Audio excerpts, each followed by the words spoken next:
I'd just like to speak for a moment about time travel. Time is something that we all live with and through.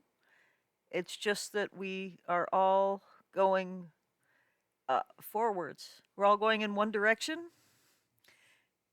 I recently watched a bunch of more time travel stories, and I've noticed that if people have a good patch of life during rough patches, they may psychologically wish to time travel to have changed the past in order to make the future, which is the present, be preferable to what it seems, to how it seems like it is in any given moment. Of course, prophecy, which I learned mostly about through Christianity, but it also exists in Druidry and some other stuff. Prophecy works better when the prophet is free of deception, both free of being deceived by others, but also um, being somebody who doesn't use deceit, just because for some reason the information is better, which I guess in some ways isn't strange at all.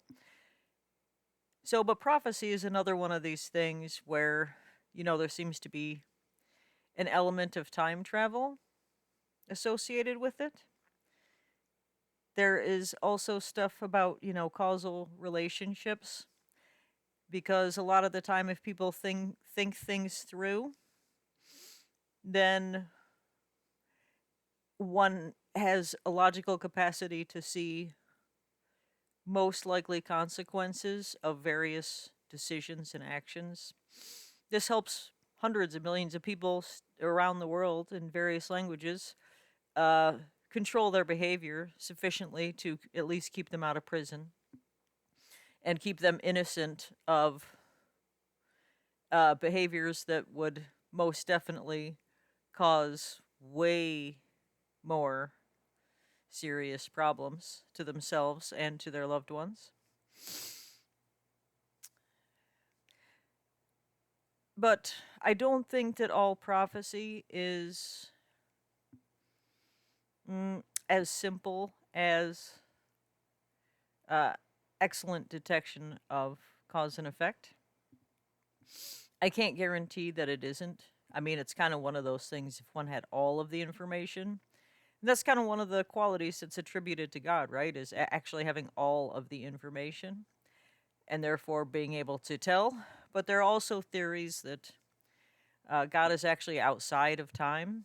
And there are theories that, uh, we perceive time as change, basically. So it's possible that, there's only a present and everything happens at once. But in order for us to not have to be either brain dead or completely deranged, we perceive changes in a way that we can psychologically and physiologically organize as traveling one way in time. I also believe that, like everybody else has noticed, perception of time can change a great deal.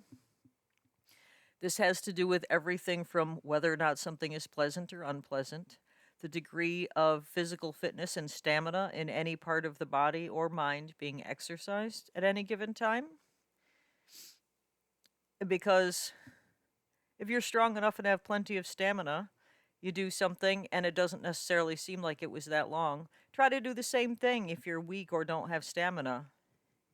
And either you can't or you can, but it's full of discomfort, and it tends to feel like a much longer amount of time has passed. They say time flies when you're having fun, so there are a lot of different reasons why we perceive time differently. Also, our metabolism actually has a direct effect on how we perceive time. And so does the rate of change. I mean, even the healthy, normal childhood development, and then like changes through the lifespan of the amount of activity and the amount of new cells produced and old cells that die, and the metabolic rate that also affects perception of time. That's about 5 minutes. Bye.